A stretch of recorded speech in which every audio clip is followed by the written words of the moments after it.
नमस्कार, म टेकनारायण भट्टराई। पावर न्यूजमा स्वागत छ। सत्ताको नेतृत्व गर्ने शासकले आफूले भने जस्तो भएन भने कतिसम्म उपद्रव मचाउन सक्छ र सिङ्गो देशको इज्जत, प्रतिष्ठा र लोकतान्त्रिक मूल्य मान्यतालाई कसरी तहस नहस पार्न सक्छ भन्ने डरलाग्दो दृश्य आजको कार्यक्रममा प्रस्तुत हुनेछ। सत्ताको तिर्खा नमेटिएपछि दम्भी र सन्की शासकले चुनावी नतिजालाई आफ्नो पक्षमा पार्न र आफ्नो सत्ता लम्ब्याउन के सम्म गर्छ भन्ने ताजा उदाहरण अमेरिकामा देखिएको छ र ती कुख्यात शासकको नाम हो राष्ट्रपति डोनाल्ड ट्रम्प।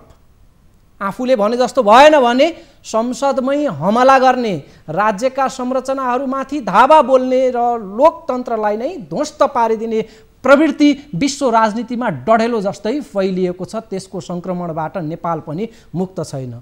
हो, सन्दर्भ र दृश्य अमेरिकाको हो, तर हालत नेपालको पनि करिब उस्तै छ।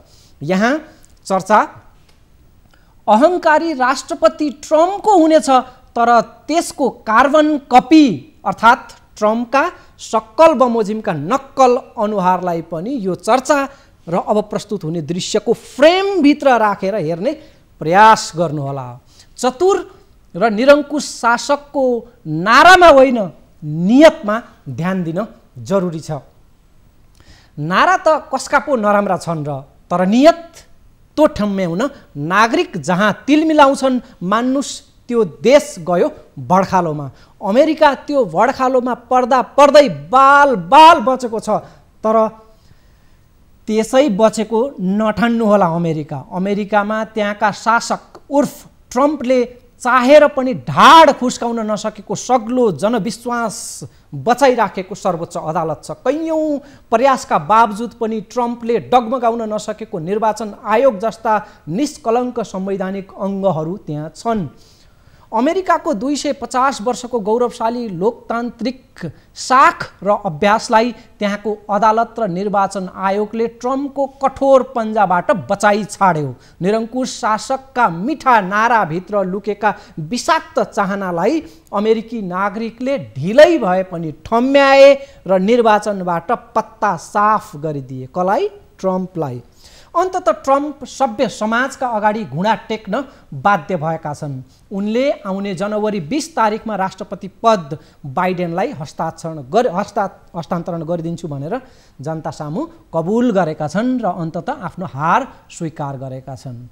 अमेरिकी कङ्ग्रेस अर्थात् त्यहाँको संसदले औपचारिक रूपमा जो बाइडेनलाई राष्ट्रपति र कमला ह्यारिसलाई उपराष्ट्रपति विजयी घोषणा गरेको छ। ट्रम्पका समर्थकले हमला गरेपछि भागदौड मचिएर स्थगित भएको संसद राति अबेर पुनः सुचारू गरिएको थियो र बाइडेनलाई विजयी घोषणा गरिएको छ।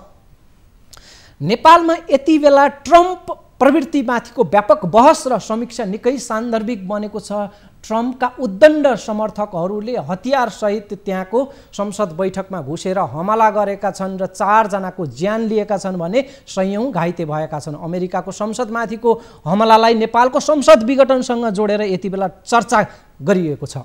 राष्ट्रपति ट्रम्पका ठाउँमा हाम्रा प्रधानमन्त्री केपी शर्मा ओलीलाई राखेर हेर्ने र दाँच्ने गरिएको छ। अमेरिकामा जस्तै नेपालमा पनि यति बेला अदालत र निर्वाचन आयोग चौतर्फी चासोमा घेरिएको छ। अमेरिकी नागरिक र विश्व समुदायले त्यहाँको अदालत र निर्वाचन आयोगको भूमिकालाई सराहना गरेका छन्। यता नेपालमा अदालत र निर्वाचन आयोग शङ्काकै घेरामा छन्। ट्रम्पलाई साथ दिँदै आएका उनका उपराष्ट्रपति माइक पेन्सले संसदमा ट्रम्पले गरेको हमलापछि अब चाहिँ ट्रम्पको उपद्रवले सबै सीमा नाघ्यो भन्दै उनको साथ छाडेका छन्। माइक पेन्सले जस्तै यता सुभाष नेमाङहरूले प्रधानमन्त्री ओलीको कदममा कहिलेसम्म र कुन हदसम्म साथ दिँदै जालान् भनेर सामाजिक सञ्जाल, मिडिया र सामूहिक बहसको विषय बनेको छ। चुनावमा बाइडेनसँग हारेका ट्रम्पले आफ्नो सत्ता लम्ब्याउन चुनावमा धाँधली भएको आरोप लगाएर चुनावी नतिजालाई इन्कार गरिदिए। ट्रम्पको यही हरकतको कसीमा हाम्रा प्रधानमन्त्री ओलीको संसद भङ्ग गर्ने निर्णयलाई दाँजेर हेरिएको छ। पार्टीका कमिटीहरूमा र संसदीय दलमा अल्पमतमा पर्ने र प्रधानमन्त्री पद समेत गुमाउनु पर्ने स्थिति भएपछि प्रधानमन्त्री ओलीले संसद नै भङ्ग गरिदिए। पार्टीको विवादमा संसद नै भङ्ग, सनकको योभन्दा पराकाष्ठा अर्को के हुन्छ? ओलीमाथि चौतर्फी प्रश्न सोझिएको छ। सत्ता आफ्नो रहँदैन भने संसद नै किन राख्छु र भन्दै ओलीले संसद भङ्ग गरेर चुनावको घोषणा गरेका छन्। वैशाखमा चुनाव हुन्छ भनेर पत्याउने निकै कम छन्। ल चुनाव नै भएछ भने पनि नतिजा आफ्नो पक्षमा परेन भने ओलीले सत्ता लम्ब्याउन अर्को उपद्रव नगर्लान् भन्ने कल्पना गर्नु मूर्खतापूर्ण हुनेछ। किनकि सत्ता लम्ब्याउनकै लागि छँदा खाँदाको संसद भङ्ग गर्न सक्नेले फेरि पनि सत्ता हात लागेन भने बाँकी के राख्लान्? यो प्रश्न स्वाभाविक उठ्छ नै। दर्शकवृन्द, ट्रम्पले दिएको नारा कहाँ नराम्रो थियो र? त्यसैले त उनले जनताको मन जितेर विश्वकै शक्ति राष्ट्र अमेरिकाको राष्ट्रपति बन्ने। उनले पछिल्ला दिनमा दिएको नयाँ नारा थियो अमेरिका बचाउँ, अर्थात् सेभ अमेरिका। यही नारा दिएर उनले आफ्ना उपद्रवीहरूको भिड जुटाएका थिए र संसद बैठकमा हमला गरेका थिए। नारा त अमेरिकामा ट्रम्पले पनि राष्ट्रवादकै दिइरहेका थिए। अमेरिकामा ट्रम्पले यस्तो छाप पारेका थिए कि म नै सबैभन्दा राष्ट्रवादी हुँ भन्ने उनको दाबीलाई जनताले समेत पत्याएका थिए। ट्रम्पले जति अमेरिकालाई माया गर्ने अर्को कुनै नेता छैन भन्ने भ्रम अहिले आएर टुट्यो जब उनले अमेरिकाको 250 वर्षको गौरवशाली मानिएको शाखलाई, लोकतान्त्रिक शाखलाई धुलिसात पार्ने एकपछि अर्को उपद्रव रच्दै गए र संसदमै हमला गर्नेसम्मको स्थिति बन्यो। ट्रम्पको चुनावी र सार्वकालिक नारा पनि त सुन्दर नै थियो। फेरि पनि अमेरिकालाई महान बनाऊ, अर्थात् अमेरिका ग्रेट अगेन उनको नारा थियो। संसद बैठकमा हमला गर्ने ट्रम्पका समर्थकहरूले हातमा झन्डा पनि त राष्ट्रिय नै बोकेका थिए। समानताकै यदि कुरा गर्ने हो भने राष्ट्रपति ट्रम्प र हाम्रा प्रधानमन्त्री ओली दुवैको रवैया आफूलाई आलोचना गर्ने मिडिया र पत्रकारलाई फेक मिडिया भनेर आक्रमणको तारो बनाउने पनि यो मिल्दोजुल्दो समानता रहेको छ। झुटको पर्दाफास गर्ने मिडियालाई ट्रम्पले सत्तो सराप जसरी गर्थे उसै गरी नेपालमा पनि प्रधानमन्त्री ओलीले सत्ता सम्हालेदेखि नै मिडियालाई देखि नसहने रवैया अपनाउँदै आएका छन्। जसरी ट्रम्पले आफ्ना आलोचक मिडियालाई जनताको दुश्मन भनेर प्रचार गरे त्यसको नक्कल नेपालमा ओलीले गरिरहेका छन्। अमेरिकाको प्रतिष्ठित सञ्चार माध्यमले आफ्ना राष्ट्रपति कति झुट बोल्छन् र भ्रमको खेती फैलाउन कति उनी माहिर छन् भनेर रेकर्ड उतारेर जनतालाई पस्कने काम गर्यो। कति झुट बोले ट्रम्प भनेर। वाशिङटन पोस्टले ट्रम्प राष्ट्रपति भएको 1386 दिनको अवधिमा उनले 29,508 पटक झुटा कुरा गरेको, भ्रम छर्ने काम गरेको भन्दै झुटको फेरिस्त सार्वजनिक गरेको थियो त्यहाँको मिडिया वाशिङटन पोस्टले। दर्शकवृन्द, अमेरिकामा ट्रम्पको उक्साहटमा भएको हिंसात्मक आक्रमणबारे विस्तृत विवरणतर्फ हामी जाने नै छौँ। यहाँ एक झलक अमेरिकाको त्यो आक्रमण जुन यति बेला विश्वभर निन्दा गरिएको छ र ट्रम्प यही आक्रमणका कारणले नराम्रो गरी ब्याकफायरमा परेका छन् र उनले आफ्नो हार स्वीकार गर्ने स्थिति बनेको छ, घुँडा टेक्ने अवस्था बनेको छ। उनका समर्थकहरूले, उनका उपराष्ट्रपतिले समेत उनको साथ छोडेका छन्। नेपालको संसद जस्तै अमेरिकाको जननिर्वाचित थलो त्यहाँको कङ्ग्रेस र सिनेटको संयुक्त बैठक बस्दै थियो।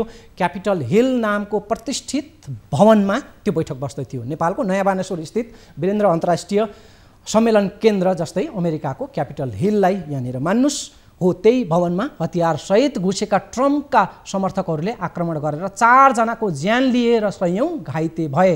हाम्रो संसद भवनमा जस्तै अमेरिकाको क्यापिटल हिलमा सिनेट र काङ्ग्रेसको संयुक्त बैठक बस्दै थियो। संसद बैठकबाट डेमोक्रेट उम्मेदवार जो बाइडेनलाई अमेरिकाको विजयी राष्ट्रपतिको रूपमा औपचारिक घोषणा गर्ने प्रक्रिया सुरु हुँदै थियो। त्यो घोषणालाई रोक्न ट्रम्पले हजारौंको सङ्ख्यामा आफ्ना हिंस्रक समर्थकहरूलाई त्यहाँ पठाए। उनीहरू हतियारसहित संसद भवनमा प्रवेश गरे र वितण्डा मचाउन सुरु गरे। भित्र चल्दै गरेको संसद बैठक तितरबितर भयो, भागाभागको स्थिति बन्यो, मानौ कुनै आतंकवादी हमला भए जस्तो त्यहाँको माहौल बन्यो। ट्रम्पका उग्र दस्ताको आक्रमणमा परेको त्यो ठाउँ यस्तो हो जहाँ सहजै प्रवेश मुस्किल थियो। त्यसमा पनि सयौँको हुल सहजै त्यहाँ छिर्न पाउनु भनेको ट्रम्पकै आदेशबाट मात्रै त्यो सम्भव थियो। ट्रम्पकै आदेश भएर होला सुरक्षाकर्मी समेत उनको लाचार छाया बने डिसी पुलिसले भिडलाई रोक्ने प्रयास नगरेको भनेर अहिले निकै आलोचना भइरहेको छ। त्यति संवेदनशील ठाउँमा त्यो तहको आक्रमण हुँदा नेसनल गार्ड पठाउन निकै ढिला गरियो। 2 घण्टापछि नेसनल गार्ड त्यहाँ पुगेको थियो। त्यति बेलासम्म ट्रम्प निर्देशित उपद्रवले क्लाइमेक्स पार गरिसकेको थियो। अश्रु ग्यासले संसद भवन र परिसर पुरै ढाकियो। भवनभित्र रहेका सांसदहरूलाई सुरक्षित ठाउँमा सारियो। उनीहरूलाई अश्रु ग्यासबाट बच्ने मास्कहरू लगाउन दिइयो। राजा ज्ञानेन्द्रले नारायण हिटी राजदरबार छाडेपछि उनको गद्दीमा बसेर फोटो खिचाएको नेपालमा दृश्यहरू भाइरल भएका थिए। त्यस्तै उपद्रवहरूले त्यहाँको गद्दी कब्जा गरेर तस्बिरहरू खिचाए, तोडफोडहरू गरे, फायरिङ गरे, पत्रकारहरूलाई कुटे, क्यामेराहरू फुटाए, कर्मचारीमाथि हिंस्रक आक्रमण गरे र त्यहाँ 4 जनाको ज्यान पनि गयो।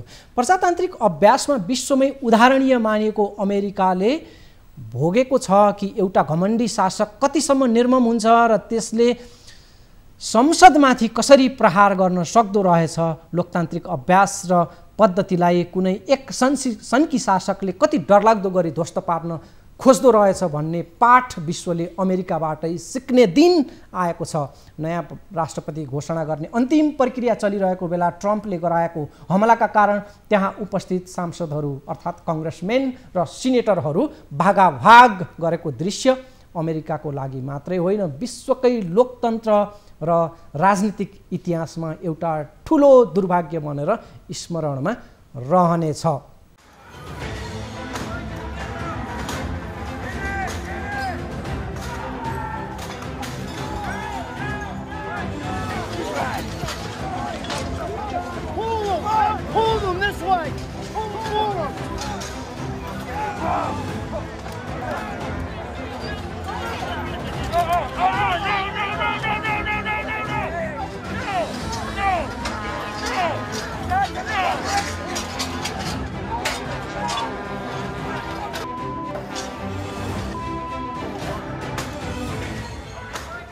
My focus now turns to ensuring a smooth, orderly, and seamless transition of power.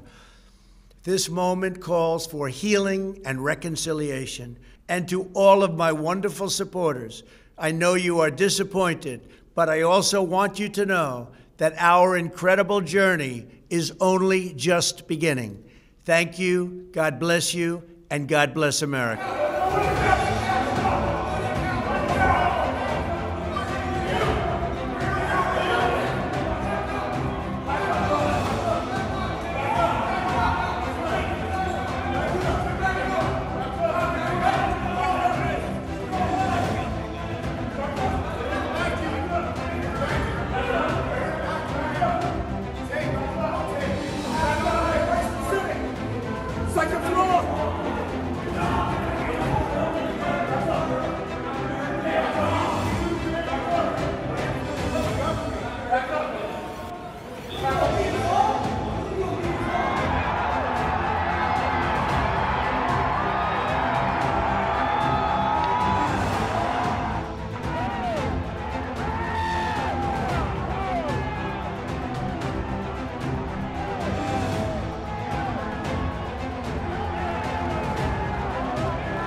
Stormed the Capitol building. They are marching through now.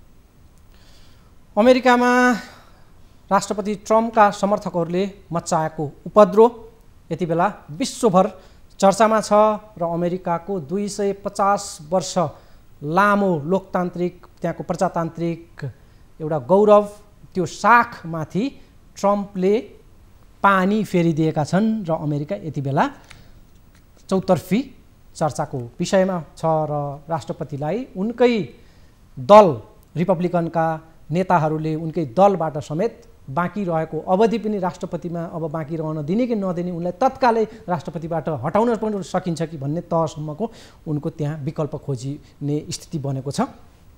नेपालमा पनि प्रतिनिधि सभा भङ्ग गर्ने प्रधानमन्त्रीको निर्णयलाई संविधान र लोकतन्त्रमाथिको हमलाका रूपमा लिइएको छ। प्रधानमन्त्री ओलीले जनमतका लागि चुनावमा जाने निर्णय सबैभन्दा सार्थक लोकतान्त्रिक निर्णय हो भन्दै आफ्नो कदमको बचाउ गर्दै आएका छन्। तर राष्ट्रिय सभामा विपक्षी सांसदहरूको आक्रोश यो कदमका प्रति कम छैन। चर्चा अरू पनि थुप्रै बाँकी छन्। अमेरिकाको आक्रमणको सन्दर्भमा नेपाललाई आज हामीले जोडेर प्रस्तुत गरिरहेका छौँ। त्योभन्दा पहिले नेकपा सांसद रामनारायण बिडारीको यो चर्को विमत स्वरलाई सुनौँ। नेपाल आमाको चितकार छ अध्यक्ष महोदय, अहिले घुवा घुवा रोइराखेको अवस्था छ। गुहार गुहार मलाई आपत पर्यो, संविधान नाश भयो भनेर कराइरहेको छ अध्यक्ष महोदय। किसानको बिचल्ली भएको छ, मजदुरको ज्ञान सिप बेकार भएको छ।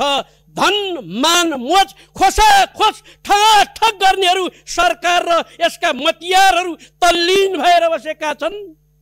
कहिले पार्टी फुट्ला र मन्त्री टिकुला, कहिले पार्टी फुट्ला र फेरि मन्त्री पाउला भन्ने दाउ खोजेर बसेका छट्टुहरू बेइज्जत गर्दैछन् नेपाल र नेपालीको संविधानलाई। अध्यक्ष महोदय, गरिब र गाउँलेलाई धक्कु लाउँदै, गाउँ गाउँ सरकारी मोटर चढ्दै, जनताको आम्दानी घटाउँदै, जिडिपी घटाउँदै, राष्ट्रिय गौरवको योजनाहरूलाई अलपत्र पार्दै, यो त अख्तियार दुरुपयोग अनुसन्धान आएको कुरा।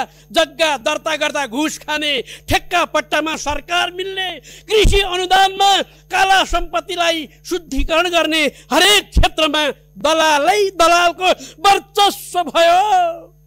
गुहार गुहार व्यापक भयो भ्रष्टाचार, संस्थागत भयो अपराध, सरकारले राजस्वको गर्यो दुरुपयोग, मोजै मोजको खातमा सुत्यो, देशको सिमाना रक्षामा सक्रिय भएन। संसारका महँगा गाडी चढ्ने, राम्रा राम्रा घरमा बस्ने, मिठो मिठो खाने, स्वादिष्ट खाना गुइयाउने, राम्रा पोसाक फटाउने, मनलाग्दी राज्यको ढुकुटी खर्च गर्ने, अनि हाम्रो देश विश्वकै गरिब राष्ट्र बनाउने, बहुदलीय प्रतिस्पर्धात्मक प्रणालीको विरुद्धमा, आफ्नै पार्टीको विरुद्धमा, आफैले सही गरेको संविधानको विरुद्धमा जुङ्गा मुसार्दै, आफ्नै सहयोगीलाई देखिस् त सांसद कसरी भङ्ग हुँदो रहेछ भनेर लप्पुवा खुवाउँदै, सेखी झार्दै विघटनको घोषणा गरियो अध्यक्ष महोदय।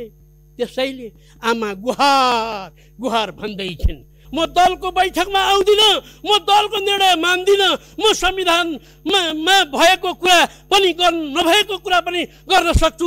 5 वर्ष अवधिलाई अढाई वर्ष चुनाव गराइदिन सक्नु म त कम हो र भन्दै राज्यका सबै संवैधानिक अङ्गका पदाधिकारीलाई विवादग्रस्त बनाउँदै काम कसले गर्यो अध्यक्ष महोदय?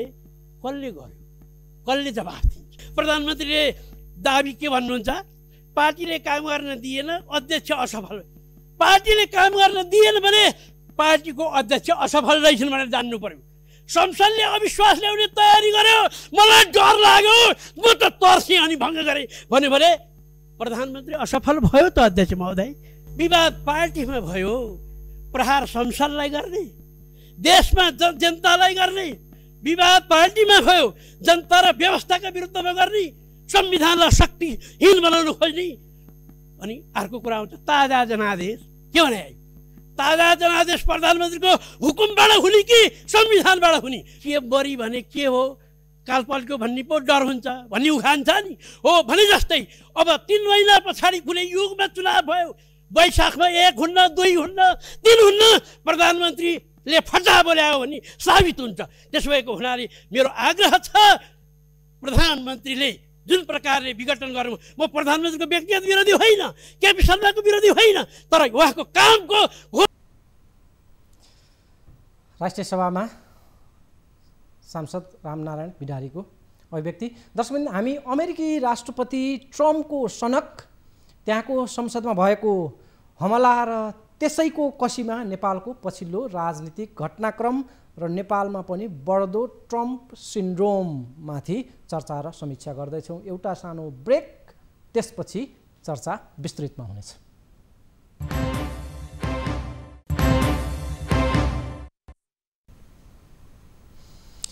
विश्रामपछि स्वागत छ। अमेरिकी राष्ट्रपति ट्रम्पका अन्धभक्त समर्थकलाई रिपब्लिकन पार्टी र त्यसको झन्डासँग मतलब छैन। उनीहरू पार्टीका खाँटी कार्यकर्ता थिए त केवल ट्रम्पबाट संरक्षित एवं परिचालित हुज्जतमा माहिर दस्ता। ट्रम्पले आफ्नो शासनकालमा यस्तो संस्कार हुर्काएका थिए कि पार्टीको नाम छायामा परोस् तर आफ्नो नामको ब्रान्ड हर तरहले फस्टाओस्। ट्रम्पको आफ्नै तस्बिर अङ्कित झन्डा फहराउने र उनकै जय जयकार गुन्जाउने हुल्लडबाजबाट ट्रम्प घेरिरहन चाहन्थे। हतियारसहित संसदमा आक्रमणमा उत्रिएको भिडले ट्रम्पकै तस्बिर अङ्कित झन्डा र ब्यानर बोकेका थिए, उनकै जय जयकार गरिरहेका थिए। हामी नेपालको सन्दर्भलाई पनि यहाँनिर जोडेर हेरौँ। हाम्रोमा पनि पछिल्लो समय पार्टीको नामभन्दा कुनै नेताको नामबाट झुन्ड बनाउने संस्कार हुर्काइएको छ। आई एम विथ कुनै दलको नाम हुँदैन, आई एम विथ कुनै अमुक नेताको नाममा समर्थनका अभियानहरू हुन्छन् नेपालमा पनि। पार्टीको नाम, त्यसको गौरवपूर्ण विगत र त्यसकै चुनाव चिन्हबाट चुनाव जित्ने, उही दलको निर्णय र उसकै सांसद सङ्ख्यालाई आधार बनाएर प्रधानमन्त्री बन्ने र सत्ता हडप्ने। त्यसपछि हिजो सत्ता नपाउन्जेल आफूले टेकेको ती सबै आधारलाई भत्काएर अब म नै पार्टी हुँ, म नै राज्य हुँ, म नै कानुन हुँ, संसद पनि मेरै कठपुतली हो, राष्ट्रपति संस्था पनि मेरै छाया हो भन्ने दम्बका साथ आफ्नो हैकम जमाउने, बाँकी सबै स्वाहा पार्ने शासकीय रवैया स्थापित गर्न खोजिँदैछ नेपालमा। दल, नीति, सिद्धान्तको कुरै छैन, बस कुनै खास नेतालाई देवत्वकरण गर्ने, भिड तयार पार्ने र त्यसमै रमाउने होड चलेको छ पछिल्लो समय। कालान्तरमा यसको पनि नतिजा ट्रम्पकै नेपाली संस्करणको रूपमा बदलिने छ। पार्टीभन्दा नेता सर्वोपरि हुने लहर नेपालमा पनि बढ्दो छ। दलको नाम छायामा पारेर कुनै एक नेताको समर्थक बन्ने होड छ। दलका लागि होइन, नेताका लागि जे पनि गर्न तयार हुने भिड जम्मा पारिएको छ। पार्टीले होइन, अमुक नेताले नै त्यो भिड परिचालन गर्छ। पार्टीका सङ्गठन र इकाइहरूभन्दा नेताले खडा गरेको दस्ता हाबी हुने स्थिति बनेको छ। यहाँहरूले पक्कै पनि सुनिहाल्नु भएको होला, प्रधानमन्त्रीकै विश्वासपात्र मानिएका नेताहरूले अब सरकारको समर्थनमा उत्रिने साइबर सेना बनाउने उद्घोष गरेका छन्। यद्यपि यस्तो दस्ता पहिलेदेखि नै ओली सरकारको बचाउमा गोप्य रूपमा परिचालित नै छ। अब त त्यो घोषित रूपमै पार्टीकै अङ्ग हुने गरी जिल्ला जिल्लामा तयार पारिने र आफ्ना नेताको बचाउमा व्यापक परिचालन गर्ने उद्घोष आएको छ। सत्तामा रहने, सरकार हाँक्ने, तर त्यही सत्ताका संयन्त्रमाथि भरोसा गर्न छाडेर बेग्लै साइबर सेना बनाउने यो दोहोरो सत्ताको अभ्यासले देशलाई थप बर्बादीतर्फ लाने निश्चित छ। नेकपाले गरोस् वा काङ्ग्रेस वा अरू कुनै पनि दलले गरून्, यो अभ्यास निकै घातक सिद्ध हुनेछ। भारतमा पनि यस्तै अभ्यासले त्यहाँ सम्हालि नसक्नुको स्थिति खडा गरेको छ र त्यहाँको लोकतन्त्र खतरातर्फ मोडिँदै गएको भनेर चिन्ता व्यक्त गरिएको छ। ट्विटर, फेसबुक लगायतका सामाजिक सञ्जालमा आफ्ना नेताको बचाउ गर्न र झुट तन्त्रलाई फैलाउन अनि आफ्नो पक्षमा जनमत आकर्षित गर्ने उद्देश्यले आइटी सेल मार्फत व्यापक अभियान चलाउने थप तयारी ओली पक्षको देखिन्छ। त्यसको जनाउ पूर्व उद्योग मन्त्री समेत रहेका नेता महेश बस्नेतले दिएका छन्। उनले साइबर सेना व्यापक परिचालनको नीति रहेको खुलस्त बताएका छन्। अमेरिकामा भएको हमलाकै सन्दर्भमा यो अङ्क आज हामी केन्द्रित गर्दैछौँ। यसै मेसोमा अर्को रमाइलो दृश्य के पनि देखिएको छ भने नेपालमा संसद विघटनबारे मौनता साधेका वा त्यसको समर्थनमा देखिएका कतिपयले अमेरिकाको संसद हमलाको घटनालाई निन्दा गर्न उतारू भएर प्रस्तुत भएका छन्, निन्दा गरिरहेका छन्। लोकतन्त्र पक्षधर देखिनका लागि अमेरिकामा भएको घटनाको विरोध गर्ने तर आफ्नै देशमा संविधान र लोकतन्त्र हरणमा परेकोमा तमासा हेर्ने प्रवृत्तिमाथि सामाजिक सञ्जालमा कटाक्ष चलिरहेको छ। हुन त लोकतन्त्रको दुहाई दिने देश अमेरिका स्वयंले दुनियाँका कति देशमा लोकतन्त्र स्वाहा पारेको छ त्यसको चर्चा यो अङ्कमा अटाउन मुस्किल छ। सन्दर्भ परेछ भने अर्को कुनै मौकामा यो विषयमा चर्चा गरौँला। तर जे होस्, एक्लो ट्रम्प अमेरिकाले भन्ने गरेको लोकतान्त्रिक गौरवका लागि कलङ्क बनेका छन्। नेकपाको दुई गुट विभाजनमा कतै सामेल नभएका नेता वामदेव गौतमले राष्ट्रिय सभामा दिएको अभिव्यक्ति अर्थपूर्ण छ। त्यसको सार संक्षेप यहाँ सुनौँ, त्यसपछि बाँकी सन्दर्भ। आलोचना गर्ने समूहभित्र बसेर पनि पार्टी एकतालाई जोगाउनको निम्ति मैले अविश्वासका प्रस्तावलाई असफल गराएको थिएँ। प्रधानमन्त्रीको म कटु आलोचक हो। उहाँको कार्यशैलीले नै हाम्रो पार्टीमा धेरै धेरै विवादहरू उत्पन्न गराएका हुन्। उहाँले पटक पटक भन्ने गर्नुभएको थियो प्रधानमन्त्रीबाट बर्खास्त गर्ने काम गर्नुभयो भने त्यो दुर्भाग्यपूर्ण हुनेछ। मैले उहाँलाई सल्लाह दिएको थिएँ पार्टीमा जब अल्पमतमा पर्छन् नेताहरू प्रधानमन्त्री नै भए पनि राजीनामा दिनुपर्छ। पार्टी जोगाउनको निम्ति अन्तिम पटक पनि उहाँको निम्ति त्यो अवसर थियो। अविश्वासको प्रस्ताव लगिरहेका थिए भन्ने थाहा पाएपछि म त्यो ठाउँमा भएको भए के गर्थेँ होला भनेर सोचेँ। नभएको भए त्यो अविश्वास प्रस्ताव दर्ता गर्नुभन्दा पहिले नै मैले राजीनामा दिन्थेँ। मैले यो असंवैधानिक कदम हो भनेर भने, तर सर्वोच्च अदालतमा परेका जति पनि रिटहरू छन् ती रिटहरू संवैधानिक इजलासमा लगिएपछि अब असंवैधानिक हुन् भन्न मिल्दैन। त्यसरी म चुप लागेको छु। आज हाम्रो पार्टी दुई समूहमा विभाजित छ र म कुनै पनि समूहमा छैन। किनभने मैले विचार गरेँ यो 3 वर्षमै पार्टी विभाजन गर्नु थियो भने एकता किन गर्न परेको थियो। दुवै पक्षमा मैले गल्ती कमजोरी देखिरहेको छु र तर पनि एकताको निम्ति लामो समय प्रयत्न रहेको र त्यसमा मैले गौरव गरेको हुनाले फेरि एकता गराउन सकिन्छ कि भनेर पनि मैले आफूलाई लगाइरहेको छु। एक्लै एकताको माहौल बनाउन सकिन्न कि भनेर म संगठनात्मक संरचना निर्माण गरेर पनि जाने पक्षमा छु। अवस्था कस्तो छ भने दुईटा समूहका मुख्य नेताहरू नै यसरी उत्रनु भएको छ कि समाजवादी सभ्यता निर्माण गर्ने, संस्कृति निर्माण गर्ने भनेर हामीले भन्छौँ। समाजवादी सभ्यता निर्माण गर्ने भन्छौँ भन्नेहरूलाई लाज लाग्ने गरी आफ्ना विचारहरू प्रकट गर्नुभएको छ। वामदेव गौतमको संसदमा अभिव्यक्ति। चर्चा अमेरिकाकै अघि बढाउँ ताकि त्यसकै कसीमा हाम्रो पछिल्लो राजनीतिक परिदृश्य पनि निहाल्न र ठम्म्याउन यहाँ सहज र सान्दर्भिक हुनेछ। त्यसैले आज हामी ट्रम्पको हरकत र त्यसको कसीमा नेपालको समीक्षा गरिरहेका छौँ। राष्ट्रपति ट्रम्पकी छोरी इभाङ्काले संसदमा हमला गर्ने भिडका सदस्यहरूलाई राष्ट्रवादी मित्रहरू भनेर सम्बोधन गर्दै शान्ति कायम गर्न एउटा ट्विट गरेकी थिइन्। पत्रकारले यस्तो भिडलाई पनि राष्ट्रवादी भन्ने भनेर इभाङ्कालाई प्रश्न गरेपछि उनले आफ्नो ट्विट डिलिट गरिन्। संसदमा हमला भएपछि विश्वभरबाट त्यसको विरोध भयो। ट्रम्प व्यापक दबावमा परे। तर सन्की शासक कस्तो हुन्छ उनले फेरि पनि त्यसको नमुना देखाइ छाडे र समर्थकहरूलाई ट्रम्पले तपाईँको रिस जायज छ तर पनि कृपया घर फर्कनुहोस्, शान्ति कायम गर्नुहोस् भन्दै अराजक जत्थालाई नै पुलपुल्याउने भिडियो बयान दिए। ट्रम्पका भड्काउ भाषण र बयानबाजीले थप हिंसा नभड्कियोस् भनेर उनको इन्स्टाग्राम एकाउन्ट, सामाजिक सञ्जाल इन्स्टाग्राम 24 घण्टा ब्लक अर्थात् बन्द गरियो। कसको? राष्ट्रपति ट्रम्पको। उनको ट्विटर 12 घण्टाका लागि बन्द गरियो।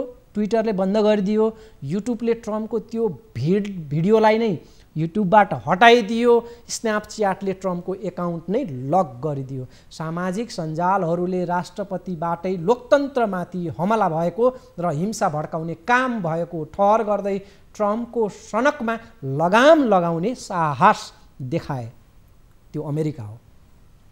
कल्पना गर्नुहोस्, नेपालमा लोकतन्त्रको बचाउ र कुनै सनकी शासकले मचाउन सक्ने उपद्रव रोक्न यो तहको आँट र सुझबुझ प्रकट होला संस्था अथवा यस्ता निकायहरूबाट? होला कि नहोला, यो प्रश्न छ। रिपब्लिकन नेता मिच मैक्नले ट्रम्पको साथ छाडिदिए। अदालत राज्य सरकारहरू र मतदाताहरूलाई सम्मान गर्नुपर्ने भन्दै उनले ट्रम्पको रवैयालाई अब नसहने उद्घोष गरे। लोकतन्त्र खतरामा पारेर ट्रम्पको सती जान नसक्ने भन्दै उनले ट्रम्पसँगको आफ्नो शानदार सहयात्राको लज्जास्पद अन्त्य गर्नु परेको भन्दै खेद व्यक्त गरेका छन्। ट्रम्पका उपराष्ट्रपति माइक पेन्सको पनि आँखा खुल्यो र संसदमाथिको आक्रमणलाई उनले साथ दिएनन्। ट्रम्पलाई साथ दिएका अरू थुप्रैले उनको साथ छाडे, पदबाट राजीनामा दिएर असहयोग गरिरहेका छन् ट्रम्पलाई उनकै सहकर्मीहरूले, उनकै समकक्षीहरूले, उनकै पार्टीका नेताहरूले। ट्रम्प कतिसम्म क्रूर रहेछन् भन्ने थप एउटा प्रमाण सामुन्यमा आएको छ। त्यो के हो भने उपराष्ट्रपति पेन्सले ट्रम्पलाई यो हदमा अघि नबढ्न सुझाव दिएपछि ट्रम्पले उपराष्ट्रपतिलाई नै व्हाइट हाउसमै प्रवेश रोक्नेसम्मको हरकत देखाए। उपराष्ट्रपतिलाई व्हाइट हाउसमा नो इन्ट्री। अब भन्नुहोस्, मतदानबाट विजेता बनेको जितेको त हो, तर सनकी शासकले कतिसम्म मनलाग्दो गर्दो रहेछ यदि छुट दिँदै गयो भने केसम्म परिणाम हुन सक्छ? ट्रम्प त्यसका उदाहरण बनेका छन्। नेपालमा जस्तो लोकतन्त्रमा कलिलै हालतको देशले ट्रम्प जस्ता शासकहरूबाट आफूलाई बचाइराख्न निकै चनाखो हुन जरुरी छ। निर्वाचित तर दुष्ट शासकका कुख्यात उदाहरण बनेका छन्। ट्रम्प मिडिया र बुद्धिजीवी एवं आलोचकलाई गाली गलौज गर्ने र निकै असहिष्णु व्यवहार देखाउने काम पनि ट्रम्पले गर्दै आएका थिए। नेपालमा पनि प्रधानमन्त्री केपी शर्मा ओलीले आफ्नो विरोध गर्ने बुद्धिजीवीहरूलाई उठ्नै नसक्ने गरी थला पारिदिने प्रकारको धम्की दिएका थिए। पत्रकारमाथिको प्रधानमन्त्री ओलीको कटाक्ष र वक्र दृष्टि हर अभिव्यक्तिमा झल्कने गरेकै छ। दर्शकवृन्द, अमेरिका नपर्यो, त्यहाँको प्रभाव तत्कालै विश्वभर परिहाल्छ। राष्ट्रपति डोनाल्ड ट्रम्पको संसदमाथिको आक्रमणको त्यो हरकतलाई विश्वभरबाट निन्दा गरिएको छ। संयुक्त राष्ट्रसङ्घका जनरल सेक्रेटरी एन्टोनियो गुटेरसले घटना दुःखद भन्दै यस किसिमको अवस्थामा राजनीतिकर्मीले आफ्ना समर्थकहरूलाई नियन्त्रणमा राख्न सक्नुपर्छ, समर्थकलाई हिंसात्मक गतिविधितिर प्रेरित गर्नुभन्दा धैर्यता सिकाउनुपर्छ। राजनीतिक नेताहरूले आफ्ना समर्थकहरूलाई हिंसाबाट अलग राख्नुका साथै प्रजातान्त्रिक प्रक्रिया र कानुनी शासनको सम्मान गर्न जोड दिनुपर्छ। युएनको विज्ञप्तिमा यस्तो भनिएको छ। बेलायतका प्रधानमन्त्री बोरिस जोन्सनले अमेरिकी काङ्ग्रेसको दृश्य अपमानजनक रहेको र शान्ति र व्यवस्थित शक्तिको स्थानान्तरण हुन जरुरी रहेको प्रतिक्रिया दिएका छन्। न्युजिल्यान्डको प्रतिक्रिया छ, लोकतन्त्र विफल पार्न हिंसाको कुनै स्थान छैन। हामी राजनीतिक प्रशासनको शान्तिमय सङ्क्रमणको प्रतीक्षामा छौँ, जुन प्रजातन्त्रको चिन्ह हो भनेर लेखिएको छ। Australia, France, European union, European सङ्घ, EU, Germany, Venezuela, Turkey, NATO, Canada, छिमेकी मुलुक भारत लगायतका देशहरूले संसदमाथिको हमला दुःखद र खेदजनक भनेका छन्। राष्ट्रिय सभामा फेरि नेपालमा फर्कौँ। राष्ट्रिय सभामा आज नेकपा प्रचण्ड माधव समूहका प्रवक्ता नारायण काजी श्रेष्ठको यो अभिव्यक्ति सार सुनौँ। के यो संवैधानिक छ? कसैले भन्न सक्छ यो संवैधानिक छ? संविधानमा हुँदै नभएको अधिकारको प्रयोगको हवाला दिँदै संविधानलाई माथि घात गरियो र प्रतिनिधि सभा विघटन गरियो र भनिन्छ धारा 85 को एउटा हरफ यस संविधान बमोजिम प्रतिनिधि सभा विघटन हुनुभन्दा अगाडि भन्ने शब्दको प्रयोग टिपेर त्यो त विघटन हुन सक्ने रहेछ नि भनिन्छ। कुनै मान्छेले बकपत्र दियो अथवा कुनै आफ्नो सम्पत्ति मृत्युपछि सेकपछि अरू कसैलाई दिने भनेर शब्द फेला पार्यो भने मारेर दिने भन्ने अर्थ लाग्छ। कुनै राजनीतिक पार्टीको आन्तरिक मामलाको कारणले नेपाली जनताले सङ्घर्ष गरेर ल्याएको संविधानको हत्या गर्न, प्रहार गर्न पाइँदैन। सम्माननीय प्रधानमन्त्रीज्यूलाई पनि त्यत्रो लोकतन्त्रको सङ्घर्ष गर्नुभयो, उहाँ जेल बस्नुभयो। अहिले म फेरि भन्न चाहन्छु, हाम्रो कुनै पदीय स्वार्थमा घात हुने भन्ने कसैलाई लाग्यो भने वा हुने नै भयो भने पनि पार्टी एकता पनि पदका निम्ति र संविधान पनि लोकतन्त्र पनि पदका निम्ति, पार्टी विधान पनि पदका निम्ति, संविधान पनि कुनै पदका निम्ति आफ्नो पदको रक्षा नहुने भयो भने पार्टी एकता पनि भङ्ग, लोकतन्त्रमाथि पनि प्रहार, पार्टी विधान पनि मान्दिन, संविधान पनि मान्दिन भन्न पाइँदैन। सभामुख महोदय, हामी सबैले आत्मालोचक पनि हौँ। कुनै एउटा व्यक्तिलाई मात्रै पनि म भन्दिनँ, राजनीतिक पार्टीहरू, राजनीतिक नेताहरू हामी सबै आत्मालोचक हौँ। हामीले के गरिराखेका छौँ, हामी सबैका कमी कमजोरीप्रति पनि हामी आत्मालोचक हौँ। यो नयाँ नेपाल बनाऊ, प्रतिगमन होइन, लोकतन्त्रको विकास गरौँ, समृद्ध नेपाल बनाऊ। राजनीति फोहोर खेल होइन, राजनीतिलाई सफा गरौँ, विचार, सिद्धान्त, राजनीति, नीतिज्ञता, मूल्यको आधारमा अगाडि बढौँ। सनकी शासक लोकप्रिय हुन, जनमत पाउन, सत्तामा पुग्न, जनतालाई भ्रममा राख्न, नीति विधि र प्रक्रियालाई बन्धक बनाएर वा बल प्रयोग मार्फत आफ्ना निरङ्कुश चाहना लाद्न सम्भव हुने रहेछ भन्ने पुष्टि बारम्बार हुँदै आएको छ। कहिले कुन शासक त कहिले कुन जननिर्वाचित तानाशाहले यो तथ्यलाई पुष्टि गर्दै आएका छन्। त्यसकै पछिल्ला नाम हुन् ट्रम्प र उनीसँग मिल्दाजुल्दा चरित्र बोकेका शासकहरू। यस्ता शासकलाई देशको संविधान, निर्वाचित संस्था, अदालत वा अन्य सन्तुलन र नियन्त्रणका अङ्गहरूले समयमै ठेगान लगाउन सकेन, अङ्कुश लगाउन सकेन भन्ने स्थिति भयावह हुन सक्छ। शासकका व्यक्तिगत र उत्ताउला आकाङ्क्षाहरूमा अङ्कुश लगाउन सकिएन र मैमत्त भएर शासकले आफैलाई कानुन, आफैलाई राज्य, आफैलाई न्यायमूर्ति अनि आफैलाई सर्जक र संहारक ठान्छ भने मान्नुस् त्यो देश र त्यहाँका जनतालाई बर्बादीमा पार्न एउटै शासक काफी हुन्छ। राष्ट्रपति जस्ता भए पनि प्रजातन्त्रका अरू खम्बाहरू अमेरिकामा, त्यहाँका अरू खम्बाहरू बलिया भएकोले अमेरिकाले आफ्नो प्रजातान्त्रिक लय समात्ने नै छ, त्यसको प्रक्रिया सुरु भइसकेको छ। तर राष्ट्रपति ट्रम्पले उडाएको प्रजातन्त्रको खिल्ली भने दुनियाँले छिट्टै र सहजै बिर्सनेवाला छैन।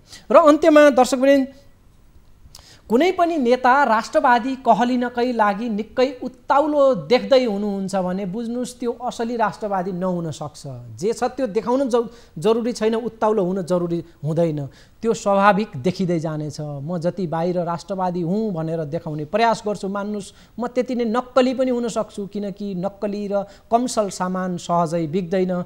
त्यसको बिक्रीका लागि निकै माथापच्ची र बढाइ चढाइ मार्केटिङ गर्नुपर्छ। बाहिर म कुनै अमुक देशसँग डग्दिनँ, त्योभन्दा म के कम भन्ने देखाउन प्रयत्नरत रहने, तर भित्रभित्रै उही देशको गुप्तचर संस्थालाई आफ्नो भान्सा र बैठक कोठामा पुलपुल्याउँदै छु यदि मैले भने मान्नुस् मेरो राष्ट्रवाद केवल ढोङ हो। मलाई तपाईले दुत्कार्नुपर्छ। यस्तो अवस्थामा मेरो असली चेहरा तपाईले पहिचान गर्नैपर्छ, मेरो खाल उतार्नुपर्छ। मैले नारा दिएको छु सुखी नेपालीको, तर म कठ्याङ्ग्रिने चिसोमा माइती घरमा रोइरहेका किसानप्रति पटक्कै संवेदनशील छैन। उनीहरूलाई वास्तै गर्दिनँ र उल्टै उनीहरूलाई नै शत्रु सरह व्यवहार गर्छु भने मान्नुस् मेरो त्यो सुखी नेपालीको नारा केवल ढोङ हो, नक्कली हो, बाहिरी खोल हो, आवरण हो। मलाई तपाईहरूले चिन्न जरुरी छ। कोरोना पीडित नागरिक त्राहिमाम हुँदा शासक आफ्ना स्वार्थ र गुटका हितमा मग्न छन् भने मान्नुस् त्यसको सुखी नेपालीको नारासँग कुनै दरकार छैन। संविधान, कानुन, शासन पद्धति केही होइन, म नै सर्वेसर्वा हुँ भन्ने पारा देखियो भने त्यसको परिणाम घातक हुनेछ। उदाहरण बनेको छ अमेरिका र ट्रम्प जनतालाई भड्काउन र जनमत हात पार्न खराब पात्र पनि सफल हुँदा रहेछन्, तर त्यसको असर ढिलो चाँडो जनतामा नै पर्नेछ। त्यसैले निकै ढिलो हुनुभन्दा अगाडि नै शासकको नियत थाहा भयो र ऊमाथि अङ्कुश लगाउन सकियो भने क्षति कम हुनेछ। अमेरिकाको पछिल्लो घटनाले यही पाठ सिकाएको छ। हवस् त, यो अङ्कबाट बिदा पाऊँ। नमस्कार।